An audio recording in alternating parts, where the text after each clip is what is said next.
Have you been seeing a lot of stuff in the news and other places about toxic work environments? I know I have, and it's not a fun place to be. So I wanted to share with you today 5 different cues that tell you that you're working in a toxic environment.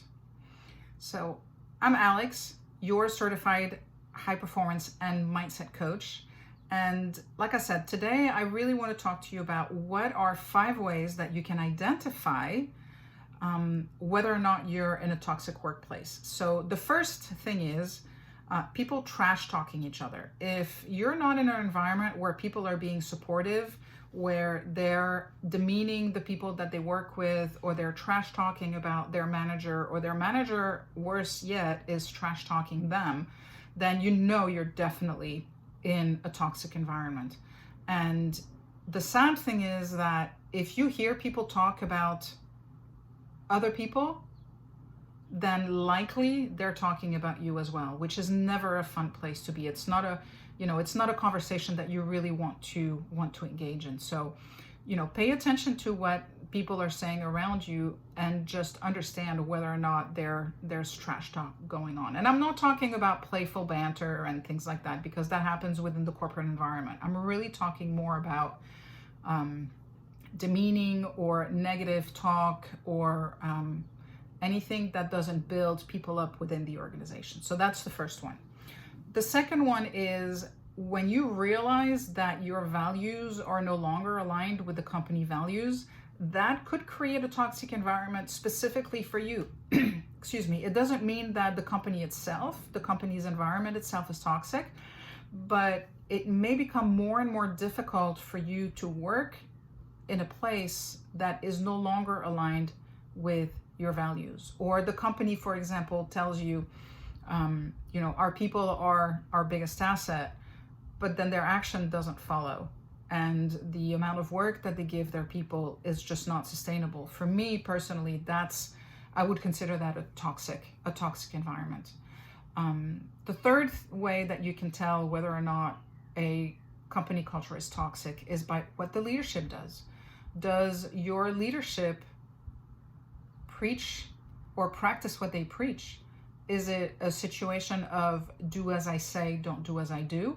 Or are they, leading by example? And leading by example is the surest way that you can see that, people, the leadership and the people are aligned with the company values and the company culture. But if they're not walking the talk, then you know that there's an issue right there. Fourth is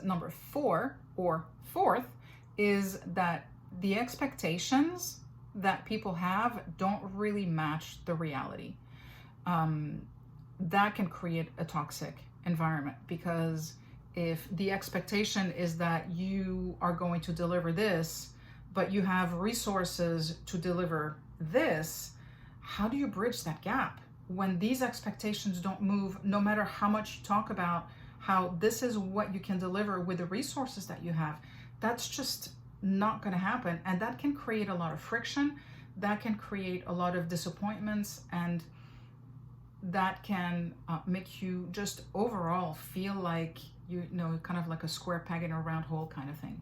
So making sure that the expectations, and I'm not talking about challenging. There is room for challenge. There's always room for challenge. I'm talking really more about stretching beyond anything that is anything remotely realistic. So that's a bit of the difference and the distinction that I'd like to make there. And the fifth one is, are lawsuits being filed when people leave, right? That for me is a clear sign that there's something not quite right. And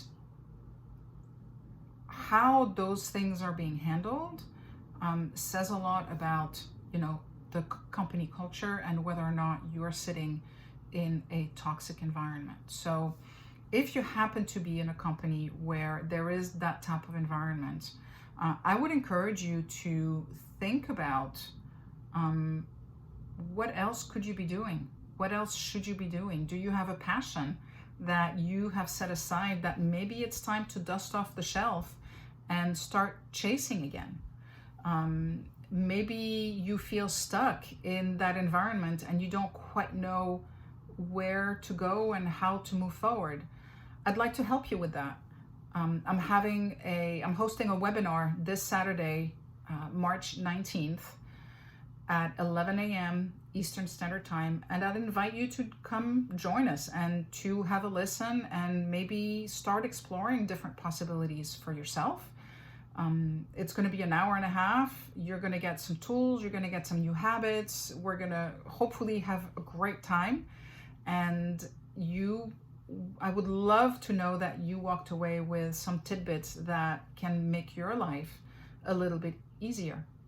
So that's it for me for today. I appreciate you taking the time. I will put the links in the below in the comments, and I look forward to seeing you and to hearing from you. Take care. Bye.